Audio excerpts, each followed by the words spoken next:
नमस्कार दोस्तों, आप सभी का स्वागत है आपके अपने YouTube चैनल पर। दोस्तों आज की वीडियो में बात करने वाले हैं ब्राइटकॉम ग्रुप स्टॉक के बारे में।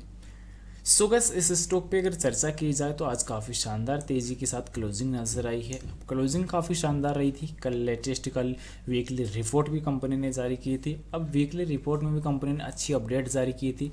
उसके बाद आज के सेशन में अच्छी तेज़ी देखने को मिली है। पर दोस्तों ब्राइटकॉम ग्रुप को लेकर कहीं ना कहीं वीकली रिपोर्ट में जो ऐसी बातें निकल के आई थी जो कहीं ना कहीं इन्वेस्टर को दोस्तों एक टेंशन वाली बातें जो है वो यहाँ पे प्रदर्शित कर सकती थी। तो ये चीज़ें काफ़ी ज़्यादा देखने को मिली थी। तो इसके मुकाबले अब दोस्तों इस पर क्या अपडेट रहने वाली है, क्या राय रहने वाली है, जानकारी इंपॉर्टेंट रहेगी। प्राइस पर अगर चर्चा की जाए तो 8 रुपये 92 पैसे की क्लोजिंग रही है। और क्लोजिंग के बाद अगर इंट्राडे के ओपन हाई और लो तीनों प्राइस सेम रही है। और पिछले 5 मार्केट सेशन में दोस्तों ज़्यादा उतार चढ़ाव देखने को मिले नहीं। पर यहाँ पे लास्ट एक महीने की अगर हम चर्चा करते हैं तो 1 2 3 4 5 पिछले एक महीने के अंदर 5 ट्रेड हुई है। 5 ट्रेड के अंदर कंपनी में 2 सेशन पर गिरावट नजर आई है, उसके बाद 3 सेशन में रिकवरी नजर आई है। तो कहीं ना कहीं एवरेज जो रिटर्न रहे वो पॉजिटिव रिकवर होते हुए नजर आए। पर लास्ट 6 महीने में दोस्तों अभी गिरावट जो रहने वाली है वो 10% की गिरावट रहेगी। और लास्ट 1 ईयर पे अगर चर्चा करते हैं तो यहाँ पे लगभग 57.5% से अधिक की जो गिरावट है वो अभी भी बरकरार नजर आ रही है। पर पॉजिटिव पॉइंट यहाँ पे ये देखने को मिला कि कंपनी ने अभी Q3 के भी जो रिजल्ट थे वो भी जारी किए, Q2 के भी जारी किए, Q4 के भी जारी कर दिए और Q1 के भी। और Q2 की डेट भी ऑलरेडी आ चुकी है जो 12 दिसंबर कंपनी की रिजल्ट्स के होने वाली है। पर कंपनी ने जैसे ही कल वीकली रिपोर्ट जारी की थी तो उसमें कुछ अपडेट निकल के आई थी कि ब्राइटकॉम ग्रुप के शेयरों पर स्थायी निलंबन पर कंपनी ने स्पष्ट किया है। तो कंपनी ने ब्राइटकॉम को यानी कि कल दोस्तों 8 दिसंबर को अपनी वीकली रिपोर्ट में अपडेट किया था कि एक्सचेंजों को सूचित किया जाता है कि उसने वित्तीय वर्ष 24 के लिए अपनी वार्षिक आम बैठक की जो तारीख थी वो 30 जनवरी 2025 तय की है। और कंपनी ये भी कहा है कि वार्षिक रिपोर्ट 10 जनवरी 2025 की नियामक समय सीमा से काफ़ी पहले शेयरधारकों को भेज दी जाएगी जो कंपनी की ऑफिशियल वेबसाइट पर भी उपलब्ध होगी। NSE BSE की वे भी ऑफिशियल साइट पर उपलब्ध रहेगी। अब साथ ही साथ यहाँ पे ये भी देखने को मिल रहा है कि कंपनी लगातार जो पिछले टाइम से जो साझा नहीं कर रही थी जानकारी को, क्योंकि फाइनेंशियल रिपोर्ट जो साझा नहीं कर पाने की वजह से कंपनी का दोस्तों जो इस प्रकार का खामियाजा भुगतना पड़ा था। क्योंकि इसने पहले उल्लेख किया था कि उसे विश्वास है कि BSE और NSE पर दोबारा 14 दिसंबर 2024 से काफ़ी पहले उसके व्यापार निलंबन को रद्द कर दिया जाएगा। पर नवीनतम अपडेट में ऐसा कोई समय सीमा साझा नहीं की गई थी। और इसमें यह भी बताया गया था कि वित्त वर्ष 2025 की जून तिमाही के परिणाम गुरुवार 12 दिसंबर 2024 को घोषित किए जाएंगे।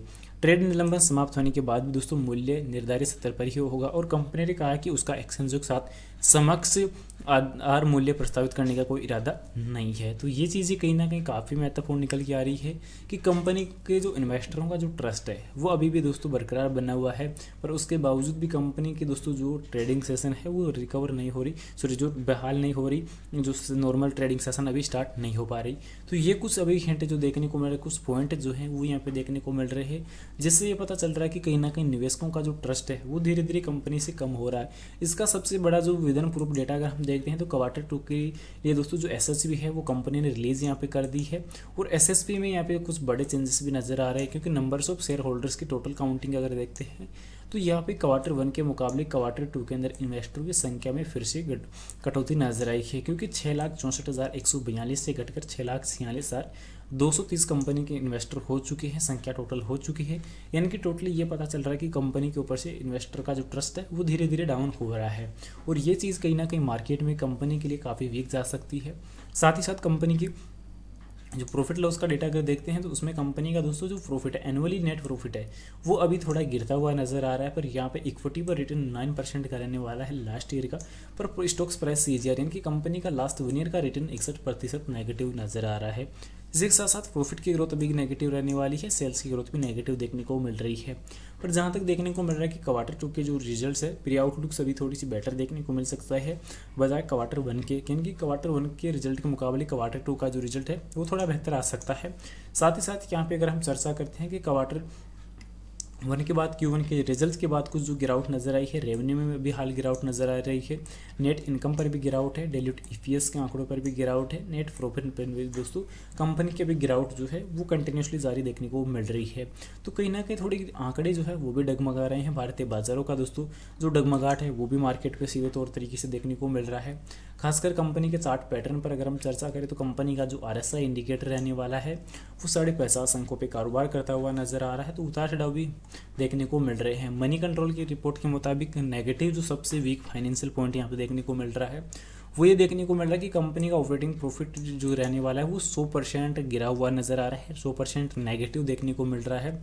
तो ये सबसे बड़े थ्रेट्स यहाँ पे कंपनी के डेटाबेस के मुताबिक देखने को मिल रही हैं। फिलहाल बाई सेल के लिए कोई रिकमेंडेशन सजेशन नहीं रहेगी, जानकारी ओनली एजुकेशन पर्पज़ के लिए ही रहेगी। उम्मीद करूंगा जानकारी पसंद आई है। पसंद आई तो वीडियो को लाइक कर देना, चैनल पर नए हो दोस्तों चैनल को सब्सक्राइब कर देना और जानकारी को ज़्यादा से ज़्यादा शेयर जरूर से कर देना।